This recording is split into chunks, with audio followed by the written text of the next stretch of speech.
எல்லோருக்கும் எனது அன்பான வணக்கங்கள். நான் 5ஆம் தமிழ் சங்கத்தை முதல்ல எப்படி தொடங்குறேன்றதை முதல்ல ஒரு சிறு உரையா சொல்லிட்டு அதுக்கப்புறம் நான் மேற்கொண்டு சொல்றேன்.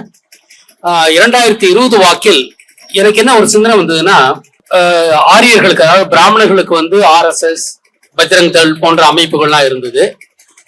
தெலுங்கர்களுக்கு திராவிட இயக்கம்ன்ற ஒரு அமைப்பு இருந்தது. ஆனா இங்க தமிழருக்கு மட்டுமே ஒரு சாதி சங்கங்கள் மட்டும்தான் இருந்தது. தமிழருக்குன்னு ஒரு தமிழர்களை ஒன்றிணைக்கின்ற ஒரு அமைப்பு இல்லைன்றதை நான் உணர்ந்துதான் 2020 நான் தொடங்கினேன். அப்புறம் இப்ப நினைச்சு போது பாத்தீங்கன்னா 2020 தான் யுக மாற்றம் நடந்திருக்கிறது இல்லைங்களா. ஜனதா ஊரடங்கு போட்டாங்க. அது எப்படின்னா, இந்த மேஷ யுகம் முடிந்து ராசி யுகங்கள் உண்டு. முதல் ராசி யுகம் ரிஷப யுகம். அது விஷ்ணு காலத்தில் அந்த யுகம் இருந்தது. 12 ராசிகளை உருவாக்குனவர் விஷ்ணு தான். அதுல ரிஷப யுகம் விஷ்ணு காலத்தில் தொடங்கியது. அதன் பிறகு மேஷ யுகம் முருகனை குறிக்கிறது. அந்த கால வரிசைப்படிதான் விஷ்ணு தொடங்கி இருந்தாரு. ரிஷப யுகம்ன்றது சிவனை குறித்தது. விஷ்ணு தான் தொடங்குறாரு 3800 வருஷத்துக்கு முன்னாடி. முதல்ல ரிஷப யுகம் அது சிவனை குறிக்கும். மேஷ யுகம் என்பது 2000 வருஷம், அது முருகனை குறித்தது. கிட்டத்தட்ட 3600 வருடங்கள் போயிடுச்சு. இப்ப விஷ்ணுவின் காலம் ஒரு 3800 நான் கணிச்சு வச்சிருக்கேன். விஷ்ணுவின் காலம் இப்ப அந்த மீன யுகம் பிறந்திருக்கிறது. அந்த மீன யுகம் 2020 சமநாள் மார்ச் 22 தான் பிறந்தது. இப்ப நான் திரும்பி பார்க்கும்போது பாத்தீங்கன்னா எனக்கு ரொம்ப ஆச்சரியமா இருக்கு. நான் 2020 தான் இந்த சங்கத்தை தொடங்க வேண்டும் அப்படின்ற எண்ணம் எனக்கு வருது. 2019 டிசம்பர்ல திருப்பரங்குன்றத்துல ஒரு கூட்டம் போட்டோம். முதல் கூட்டம் கலந்தாய்வு கூட்டம்னு போட்டோம் 2019 டிசம்பர்ல. அந்த கலந்தாய்வு கூட்டத்தை தொடர்ந்து 2020 பிப்ரவரி 28 நினைக்கிறேன், அந்த தேதியில் தான் நாங்க தமிழ் சங்கத்தை பதிவு பண்றேன். அப்ப மீன யுகம் பிறக்கிறது. அந்த காலத்தில் நான் இது தொடங்க இருந்துன்னு பாத்தீங்கன்னா எனக்கு ரொம்ப ஒரு வியப்பா இருக்கு.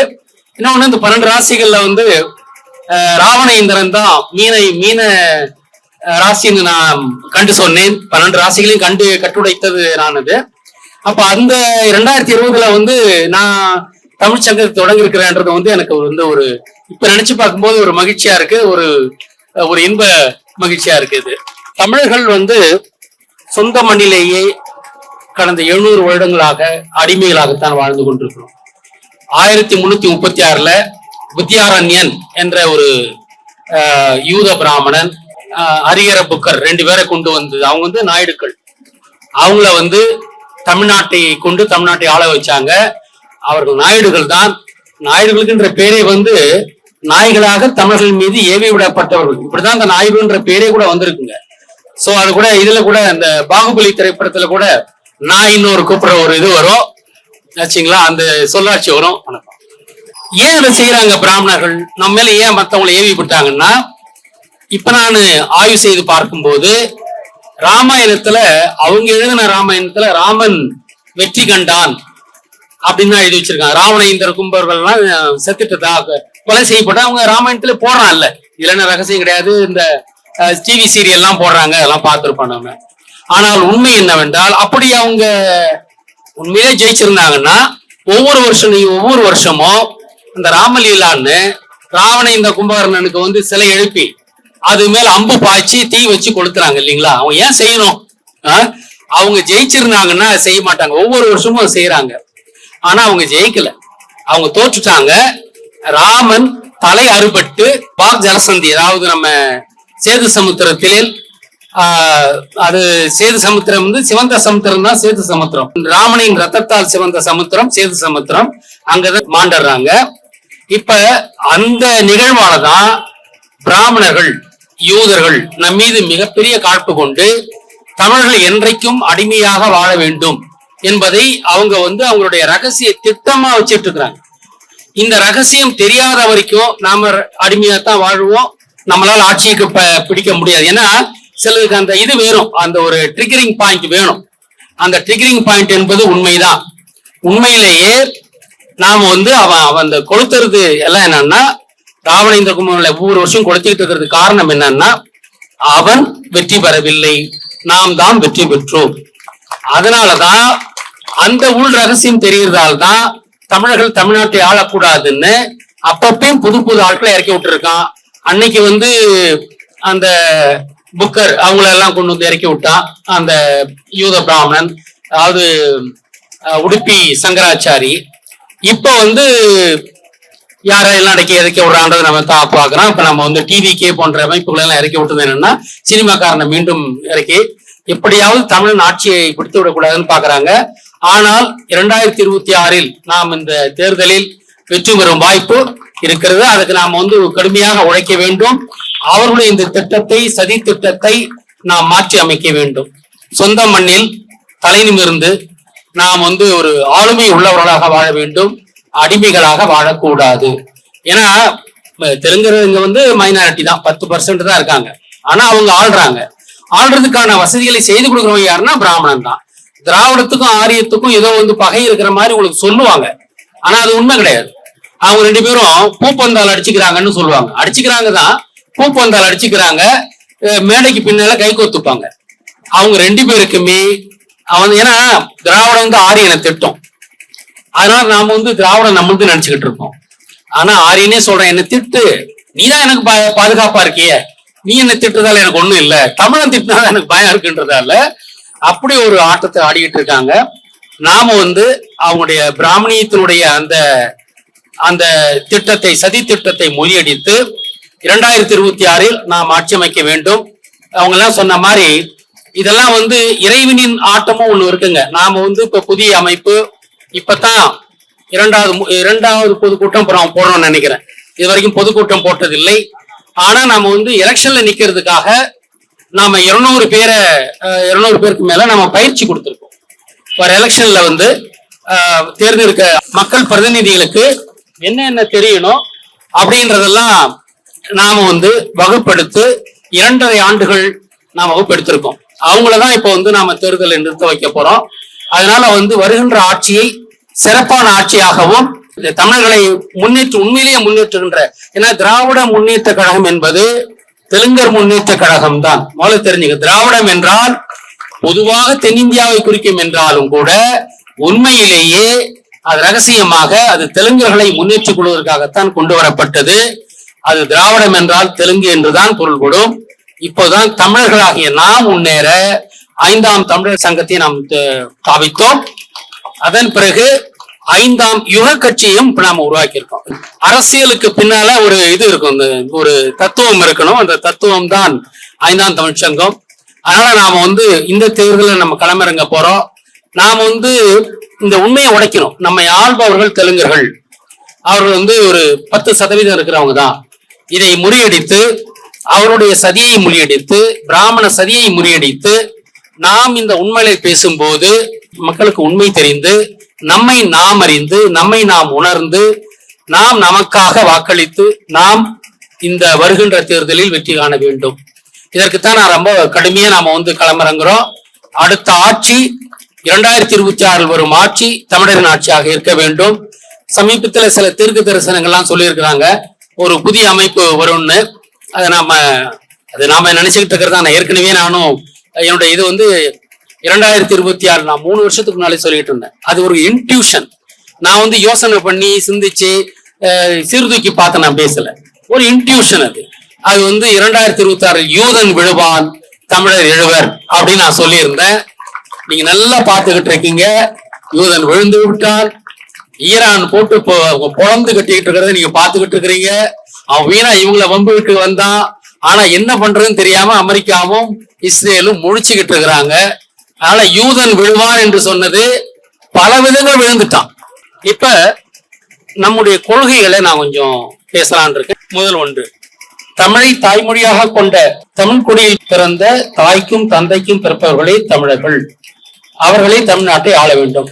நம்ம தமிழர் என்றால் யாருன்னு அந்த நாம் தமிழர் கட்சியெல்லாம் வந்த போதெல்லாம் ஒரு பெரிய அவங்க, அதாவது சரியா அவங்களால வந்து இந்த சிறிதா இத கூட சொல்ல முடியாம இருந்தாங்க. ஏன்னா அவங்களுடைய அரசியல் நிலைப்பாடு குழப்பமான நிலைப்பாடா இருந்தது. திராவிடமா ஆரியம்மா அது இதுன்னு கூட ஆரிய கடப்பாறை எடுத்து பண்றன்னு கூட பேசியிருக்காரு அவரு. ஆச்சுங்களா, தினம் ஒரு பேச்சு. நாம் அப்படி இல்லை. அதனால தமிழை தாய்மொழியாக கொண்ட தமிழ் குடியில் பிறந்த தாய்க்கும் தந்தைக்கும் பிறப்பவர்களே தமிழர்கள். யார் தமிழர்களுக்கு தெளிவான விளக்கத்தை கொடுத்துட்டோம். அது கொஞ்ச நாளைக்கு முன்னாடி யோசிச்சு பாத்தீங்கன்னா தெரியும். அப்போ ஒரு குழப்பம் இருந்தது, யார் தமிழர் யார் தமிழர்னு. டிவி டிபேட் பூரா அந்த பேச்சு தான் இருக்கும். ஆனா யாருமே டிஃபைன் பண்ண மாட்டான் யார் தமிழர்ன்றது. சுலபமா இதான், தமிழை தாய்மையா கொண்ட தமிழ் குடியில் பிறந்த தாய்க்கும் தந்தைக்கும் பிறந்தவர்களே தமிழர்கள். முடிஞ்சு போச்சு. அவர்களே தமிழ்நாட்டை ஆள வேண்டும், வேறு யாரும் ஆளக்கூடாது. இது நம்முடைய தன்மானம். இப்ப வெங்காய ராமசாமி, நான் வந்து பெரியார்லாம் சொல்ல மாட்டான், அவன் தான் சொல்லுவேன். ஆச்சா, தமிழை மலம் என்று சொன்னவனை நான் எப்படி மரியாதையோட கூடுவேன்? அந்த ராஸ்கல் சொல்லி இருந்தான். தமிழை காட்டுமிராண்டி மொழியாக சொல்லிட்டு இருந்தாங்க. அதுக்கு முன்னாடி பிராமணன் என்ன சொல்லிட்டு இருந்தான், வந்து நீச பாஷைன்னு சொல்லிட்டு இருந்தான். நீசம் என்றால் கீழே, கீழ்த்தரமான பாஷைன்னு பிராமணன் சொன்னா. இவங்க வந்து நான் கூட ஒரு இது முன்ன போட்டிருந்தேன், 10 பாயிண்ட் எழுதியிருந்தேன், 1க்கு 1ன்ட்டு. இவன் காட்டுமிராண்டி மொழின்றான் தெலுங்கு திராவிடன், அவன் வந்து நீச பாஷன்னா. இந்த மாதிரி நான் 10 இது முன்னாள் எழுதியிருந்தேன். அதை மீண்டும் எழுதி நான் உங்களுக்கு பிறகு சமர்ப்பிக்கிறேன். ஆக தமிழர் யாருன்னு சொல்லிட்டோம், அந்த தமிழர்கள் தான் தமிழ்நாட்டை ஆள வேண்டும் சொல்லிட்டோம். அடுத்தது, அனைத்து மாணவர்கள் கல்வி என்பது மிக அவசியமானது. ஆச்சுங்களா? 18 ஆண்டுகள் உறைவிட குருகுல கல்வி சீருடையோடு நாம் வணங்குவோம் எல்லாருக்குமே. அதாவது ஒரு மாணவனும் விடுபடப்பட மாட்டார்கள். எல்லோருக்குமே சாதி மத பேதம் எந்த இதுவும் இல்லாமல் தமிழகத்தில் இருக்கும் அனைத்து மாணவர்களுக்கும் அதாவது 18 ஆண்டு குருகுல கல்விகளை படிக்க வைக்கும். ஆச்சுங்களா? அது யாருக்கு எந்த படிப்பு பிடிக்குதுன்னு பார்த்து அந்த படிப்பில் படிக்க வைப்போம். இப்ப இருக்கிற இந்த போட்டி அதெல்லாம் எதுவுமே இருக்காது. எல்லோருக்கும் கல்வி அரசு செலவில் வழங்குவோம். இது இலவசம்லாம் சொல்லக்கூடாது, அரசு செலவில் வழங்குவோம், அவ்வளவுதான். ஆச்சுங்களா? அடுத்தது, தமிழ்நாட்டின் கோயில்களை ஆசீவக முறையில் சீரமைப்போம். இப்ப பாத்தீங்கன்னா அங்க சண்டிகேஸ்வரன் இருப்பான் ஒவ்வொரு சிவன் கோயில்லையும். அப்புறம் மைசாசுர மர்தினி இருக்கும். மைசாசுர மர்தினி வந்து துர்கை. இதெல்லாம் வந்து நம்மளை கேவலப்படுத்திட்டு இருக்காங்க. அதாவது நீங்க வந்து இப்ப அந்த சண்டிகேஸ்வரனும் மகிஷாசுர மர்தினியும் இருக்கிற சிவன் கோயில் எது என்றால், அந்த கோயிலில் இருக்கிற மூல விக்கிரகம் எது என்றால் துர்கையும் மைசூரை ஆண்ட மகிஷாசுரனும் தான். அதுதான் சிவன் கோயில். இப்ப அந்த சண்டிகேஸ்வரனை அடிச்சு நோக்கி வெளியில் தூக்கி போட்டுட்டு அந்த அந்த துர்கையை அடிச்சு வெளியே போட்டா தான் அது உண்மையிலேயே சிவன் கோயிலாக மாறும். இதை நம்ம செய்வோம். ஏன்னா இப்ப வரலாறு தெரிஞ்சிருச்சு, நமக்கு செய்த துரோகம் தெரிஞ்சிருச்சு. இதையெல்லாம் மாற்றி வைப்போம். அப்புறம் அனைவருக்கும் சமமான நீதி மற்றும் உடனடி தீர்வு கிடைக்க நடமாடும் நீதிமன்றங்கள் கொண்டு வரப்படும். இப்ப ஒரு பிரச்சனை எங்க இருக்குன்னா அந்த இடத்துக்கே ஜுடிஷியரி போயிடும். நான் உங்களுக்கு கேரவான் கொடுத்துருவோம். அந்த முழு செட்டப்புமே அந்த ஊர்லயே, ஒரு ஊர்ல பிரச்சனையா அவங்க வந்து ஒரு கேஸ் கொடுத்துட்டு வழக்காடிக்கிட்டு கீழ் நீதிமன்றம், மேல் நடுவுல நீதிமன்றம், இது ஹைகோர்ட், உச்ச நீதிமன்றம்லாம் இருக்காது, ஒரே நீதிமன்றம் தான். அதுக்குன்னா ஸ்பெஷல் அப்பீலுக்கு மட்டும் ஒன்னு சிம்பாலிக்கா வச்சிருக்கோம். ஒரு பிரச்சனைன்னா அந்த ஊருக்கு நீதிபதி குழு கேரவான்ல போய் கேம்ப் அடிச்சிருவாங்க. அந்த ஊர்ல இருக்க மக்களுக்கு தானே எல்லாம் தெரியும். அவங்கள வந்து எங்கேயோ ஒரு இதுக்கு டிஸ்ட்ரிக்ட் ஹெட் குவார்டர்ஸ் கூட்டிங்கன்னா யார் செலவு பண்ணிட்டு கூட்டு வர்றது போறது? அந்த ஊருக்கே போ, அந்த ஊர் பிரச்சனையை அந்த ஊர்லயே முடிச்சு வச்சிரு. அப்ப அந்தந்த ஊருக்கு நீதி குழுக்களை அனுப்பி வைப்போம். அப்புறம் காகித பணம் ஒரு ஃப்ராடுங்க. காகித பணம் இருக்கவே கூடாது. எல்லாமே காப்பர், சில்வர், கோல்டு, இது 3ல தான் நாணயங்கள் இருக்கணும். இதுல இருந்தாதான் அதுவும் வந்து அந்த நாணயத்தினுடைய உண்மையான மதிப்பும் அதனுடைய முக மதிப்பும் ஒன்றாக இருக்க வேண்டும். அப்படி ஒரு நாணயத்தை நாம் அப்பதான் பணவீக்கம் இருக்காது, அப்பதான் நாம் சுரண்டப்பட மாட்டோம். இப்ப இந்த ரூபாய் நோட்டு அச்சடிக்கிறாங்க, யார் அச்சடிக்கிறாங்கன்னு தெரியுமா? அங்க ஒரு கண்டெய்னர் கூட அச்சடிச்சுக்கிட்டான்னா உங்களுக்கு தெரியுமா? தெரியாதுல்ல. வெறும் பேப்பர், 2 பைசா பேப்பர்ல 2000 ரூபாய் அச்சடிச்சுக்கிட்டாங்கன்னா அதை வந்து நமக்கு தெரியுமா? அப்படி நடக்கலன்னு இப்ப நம்ம உறுதியா நினைக்க முடியுமா? எதை வச்சு நினைக்க முடியும்? எங்கு பார்த்தாலும் ஊழல் இருக்கும்போது அதுல ஊழல் இருக்காது நினைக்கிறீங்களா? காகித பணத்துல, காகித பணம் யூதன் லண்டனில் கொண்டு வந்தது. யூதன் தான் கொண்டு வர்றான், அவன் தான் அதனால அனுகூலம் அடைகிறான். அதனால காகித பணம் இருக்கக்கூடாது. இது தாமிரம், வெள்ளி, தங்கம், இதுல மட்டும்தான். அதுலயும் அதனுடைய உண்மை வேல்யூயும் அதனுடைய ஃபேஸ் வேல்யூ ஒன்னா இருக்கும். அந்த மாதிரி நாணயத்தை நாம வந்து நாணயத்தை வந்து இத்தனை ரூபான்னு சொல்ல மாட்டோம். 1 கிராம் 2 கிராம் 5 கிராம் 10 கிராம் இப்படிதான் நாணயத்துக்கு நம்ம வந்து கிராம் கணக்கு தான் வைப்போம். அதுக்கு அன்னைக்கு என்ன மதிப்பு அதை அரசாங்கம் காலையில 6 மணிக்கு வெளியிடும். அதை வச்சு நீ ட்ரேடிங் பண்ணீங்க. ஒரே காயின் தான், பண மதிப்புலாம் அன்னன்னைக்கு காலையில சொல்லும். இன்னைக்கு இந்த 1 கிராம் காப்பருக்கு என்ன விலைன்னு சொல்லும். அதை வச்சு அன்னைக்கு ட்ரேடிங் நடக்கும். அப்படி கொண்டு வர போறோம். காகித பணம் முற்றாக அழிக்கப்படும். காகித பணம் தான் பணவீக்கத்தை கொண்டு வருகிறது. யார் அச்சடிக்கிறான், எவ்வளவு அச்சடிக்கிறான், அது எப்படி பயன்படுத்துறான்னு நமக்கு தெரியாது. நம்முடைய முதன்மையான இதுவே இது நாணயம் என்பது நாணயமா இருக்கணும். அது இல்லை இன்னைக்கு. அதனால நாம என்ன சொல்றோம்னா, அந்த தாமிரம் வெள்ளி தங்கத்தில் மட்டும்தான் நாணயங்களை நம்ம வெளியிடுவோம். காகித பணம் இருக்காது. அது முக்கியமான கொள்கை. ஏன்னா நம்மளை காக்கின்ற ஒரு கொள்கை அது. அப்புறம் உடலுக்கு தீமை தரும் காய்ச்சிய மதிபானங்களை தடை வைக்கப்பட்டு தென்னங்கள் பணங்கள் இது வயல் திராட்சையிலிருந்து வர வயல் இதை மட்டும் அனுமதிக்கப்படும். அடுத்தது கல்விக் கொள்கையில் இருமொழி கொள்கை. தமிழும் ஆங்கிலமும் சமமாக கற்றுக் கொடுக்கப்படும். ஆங்கிலம் என்பது உலகத்தோடு உறவாடுகின்ற அளவில் நல்லா பேசவும் எழுதவும் கற்றுக் கொடுக்க வழியிலும் நம்ம ஆங்கிலத்தையும் கற்றுக் கொடுப்போம். ஆங்கிலம் தெரிந்தால் தமிழ் வாழும். உண்மையிலே அப்படித்தான். ஏன்னா உண்மையா நான் எல்லாம் சின்ன வயசுல ஆங்கிலத்தை ரொம்ப படிச்சுட்டு போனவங்க தான். ஆனா இன்னைக்கு ஆங்கிலம் நல்லா எனக்கு தெரியும். ஆங்கிலத்தை ரொம்ப சிறப்பா படிச்சாலும் கூட நான். ஆனா இன்னைக்கு எதுக்கு நான் தொண்டு செஞ்சுக்கிட்டு இருக்கிறேன்? தமிழுக்கு தொண்டு செஞ்சுக்கிட்டு இருக்கேன். ஆச்சுங்களா? ஏன்னா தமிழ் இல்லாம ஆங்கிலமே கிடையாதுங்க. நான் அது நிறைய ஆய்வு செஞ்சுட்டேன். நான் கூட அடிக்கடி சாதாரணமா 2 வார்த்தை சொல்லுவேன். வாயில இருந்து வர்றது வாய்ஸ், நாக்குல இருந்து வர்றது நாய்ஸ். இதே சொல்லும். ரொம்ப சிம்பிள் வேர்ட்ஸ். தமிழ் தான் ஆங்கிலம். பொத்தான் பட்டன் நிறைய இது இருக்கும். பேச்சு ஸ்பீச்சு, பஞ்சு ஸ்பாஞ்சு சொல்லிக்கிட்டே போலாம். தமிழ் இல்லாமல் ஆங்கிலம் நிற்காது. ஆச்சுங்களா? தமிழ்ல இருந்துதான் ஆங்கில சொற்கள் வந்தது. இப்ப நமக்கு ஆங்கிலம் தெரிஞ்சதால அப்படி பேசிக்கிட்டு இருக்கோம். ஜெர்மன் மட்டும் என்ன ஆச்சுங்களா? இது என்ன நண்பர் வந்து ஸ்லோவைக்கியாவில இருந்து ஒரு நண்பர் என்ன வந்து பார்த்தாரு. அவர் வந்து இங்க வந்து என்னோட தங்கி இருந்தார். 20 நாள் தங்கி இருந்தாரு. அவர் வந்து அந்த ஸ்லோவேனியா நாடு, சோல்வேனியன் சிவன் பேரால இருக்கு நாடுங்க. வேணியன் யாரு? முடி வச்சவன் சிவன். சோல்வேனியன், சோல்வேனியா, ஸ்லோவேனியா. சோல்வாக்கியம், ஸ்லோவாக்கியா. அந்த ஸ்லோவாக்கியால தான் என் நண்பர் என்ன வந்து பார்த்தாரு. நான் போட்ட வீடியோவை பார்த்துட்டு வந்து இங்க வந்துட்டு அவங்க போகும்போது அவங்க மனைவி மக்களோட வந்திருந்தாங்க. 20 நாள் நான் வச்சு அவங்களெல்லாம் தமிழ்நாடு பூரா சுத்தி காமிச்சேன். அவங்க போகும்போது என்ன நினைக்கிறீங்க, என்ன என் பாட்டி வீட்டை விட்டு போறேன் அப்படின்னு ரொம்ப நெகிழ்ந்து சொன்னாங்க. அவங்க இந்த நிகழ்ச்சி இருந்தது அவங்க கிட்ட. என்னுடைய பாட்டி வீட்டை விட்டு நான் போறேன் அப்படின்னு அந்த அம்மா சொன்னாங்க. அவங்க ஸ்லோவேக்கியால இருந்து வந்தவங்க. ஆக இந்த உலகத்தின் முதல் மொழிகளுக்கு எல்லாத்துக்குமே தாயானது தமிழ். அது வந்து இதுதான் நான் மூலம். ஆனா இன்னைக்கு தமிழ்நாட்டுல நாம வந்து சொந்த இடத்தில் அடிமையாகத்தான் வாழ்ந்துகிட்டு இருக்கோம். இதை மட்டும் மறந்துடாதீங்க. அடுத்த ஆட்சி தமிழன் ஆட்சியாக இருக்க வேண்டும். நாம் ஒவ்வொருவரும் மிக கடுமையாக உழைக்க வேண்டும். அப்புறம் தமிழ்நாட்டில் இருக்க அனைத்து கோள்களிலும் தமிழ் தான் வழிபாட்டு மொழியா இருக்கும். சமஸ்கிருதம் இருக்காது. அனைத்து தொழில்நுட்பத்திலும் தன்னிறைவு அடைதல் தமிழ்நாட்டுல. நீங்க வந்து வெளிநாடு போல அனைத்து முன்னணி தொழில்நுட்பமும் தமிழ்நாட்டுல பண்ண முடியும். ஆச்சுங்களா? எல்லாம் பண்றாங்க. நீங்க ஜப்பான், சைனா, கொரியா எல்லா கீழே தேசங்களும் நல்லா இருக்குல்ல. ஆச்சுங்களா? ஆனா தமிழ் தானே மூத்த மொழி. தமிழ்ல எல்லாமே இருந்தது இல்ல.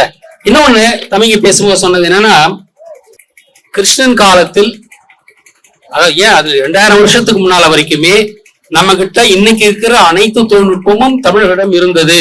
உலகத்திலும் இருந்தது. எகிப்து எல்லா இடத்துகளிலும் இருந்தது. இதையெல்லாம் அழித்தவர்கள் யூதர்கள். பரசுராமன் தான். இதுல வந்து பாத்தீங்கன்னா உறையூர்ல, திருச்சி உறையூர்ல பஞ்சவர்ணீஸ்வரர் கோயில் இருக்கு. அது பரசுராமனுக்காக கட்டப்பட்ட கோயில். அந்த கோயில் வந்து அங்க வந்து ஒரு சைக்கிள் பிம்பம் அச்சடிச்சிருப்பாங்க. அந்த சைக்கிள் பிம்பம் எதை குறிக்குதுன்னா, அந்த கோயில்ல வந்து அதை பத்தி எல்லாம் நம்ம பிரவீன் மோகன் சொல்லி இருப்பாரு. அந்த இது என்னன்னா, நான் அதை உணர்ந்தது என்னன்னா, சைக்கிள் வந்து நவீன தொழில்நுட்பத்தை குறிக்கிறது. அந்த தொழில்நுட்பத்தை அழித்தவன் பரசுராமன். அந்த பரசுராமனுக்கு கட்டப்பட்ட கோயில் தான் திருச்சியில் உறையூரில் உள்ள பஞ்சவர்ணீஸ்வரர் கோயில். நீங்க வந்து ஜெயின் கொடி பாத்தீங்கன்னா 5 கலர் தான் இருக்கும்.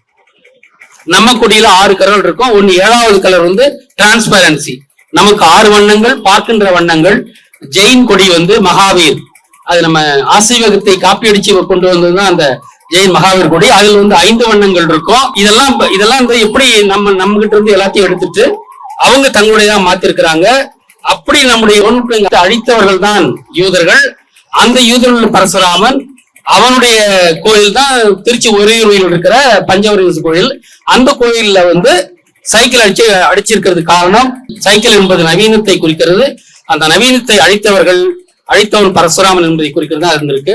அது வரைக்கும் நாம வந்து 2000 ஆண்டுகளுக்கு முன்னால இன்னைக்கு இருக்கிற எல்லா தொழில்நுட்பமும் தமிழ்நாட்டுல இருந்ததுங்க ஆச்சுங்களா. நான் முன்ன கூட வந்து 2G ஸ்பெக்ட்ரத்தை பத்தி கூட நான் சொல்லியிருந்தேன். ஏ ராஜா 2G தொழில்நுட்பம். அந்த 2G ஸ்பெக்ட்ரம் அவர் வந்து எங்க தேர்தல் இன்னும் ஜெயிச்சாருன்னா இது நீலகிரிஸ், இது அந்த நீலகிரிஸ் அங்கதான் இருந்து அவர் ஜெயிச்சாரு. அங்கதான் அந்த 2G தொழில்நுட்பம் அவருக்கு வீடு வேற இருந்தது ஆச்சுங்களா. அது எதுன்னா நீலகிரிஸ் என்பது ராவணேந்திரனுடைய பூமி. அதனால அவருக்கு அங்க ஒரு வீடு இருக்கு. அதுல வந்து ஒரு ஸ்பெக்ட்ரம் எல்லாம் வரைஞ்சிருப்பார் வீட்லயே. கொள்கையில நாங்க சில கொள்கைகள் நாங்க படிச்சு காமிச்சிருக்கோம். நாம எல்லா தொழில்நுட்ப தன்னிறைவு, விண்வெளி ஆராய்ச்சி, வாகனங்கள் தயாரிப்பு, உயர் தொழில்நுட்ப சாதனங்கள் தயாரிப்பு, ஒரு ப்ரொடக்ஷன். நம்மள வந்து இந்த இந்தியாவை வந்து கன்சூமர் ஸ்டேட்டா வச்சிருக்கிறாங்க. நாம ப்ரொடக்ஷன் இருக்கிற ஸ்டேட்டா மாற போறோம். அது நம்ம ஆட்சியில் நடக்கும். அனைத்து உயர் வகை தொழில்நுட்பங்களையும் அந்த எந்திரங்களையும் நாம் தயாரிப்போம். நாம் வந்து கொள்வனை செய்வர்களாக இருக்க மாட்டோம். உற்பத்தி பொருளாதாரத்தை நாம் கட்டமைப்போம், அதை கொண்டு வருவோம். ஆக வருங்காலம் வசந்த காலம், இது நம்முடைய ஸ்லோகனா வச்சுக்கலாம். 5ஆம் யுக கட்சியினுடைய ஸ்லோகம் வருங்காலம் வசந்த காலம். இதுவரை இல்லாத வசந்தத்தை நாம் கொண்டு வருவோம். எல்லோரும் அதிக தொழில்நுட்ப, அதாவது ஒரு டெக்னாலஜிக்கல் இன்வென்ஷனோட குறைந்த உழைப்பை கொடுத்து நிறைந்த மகிழ்ச்சியோடு வாழக்கூடிய, அதிநவீன வாழ்க்கையை வாழக்கூடிய, அதே போல ஒழுக்கத்தோடு வாழக்கூடிய ஒரு வாழ்க்கையை நாம் கட்டமைத்து அதை மக்கள் இன்பமாகவும் திருப்தியாகவும் வாழக்கூடிய வாழ்க்கையை நாம் கட்டமைப்பதுதான் 5ஆம் யுக கட்சியினுடைய திட்டம். மாதிரி ஒண்ணு இல்லைங்க. நாங்க படிக்கிறது கொஞ்சமா இருக்கலாம், சிந்திக்கிறது நிறைய, செயல்படுத்த எண்ணுவது நிறைய. ஆட்சி என்ற அதிகாரம் கொடுக்கப்பட்டால் அனைத்தையும் எந்த சமரசமும் இல்லாமல் செய்யக்கூடிய அமைப்பு தான் 5ஆம் தமிழ்ச்சங்கமும் 5ஆம் யுக கட்சியும். இவர்கள் அனைவருக்கும் நமது இந்த வருகின்ற 2026 சட்டமன்ற தேர்தலில் 5ஆம் யுக கட்சியின் சார்பாக, 5ஆம் தமிழ்ச்சங்கத்தின் சார்பாக மிகப்பெரிய வெற்றியை பெற அவர்களை நம்ம வாழ்த்துவோம்.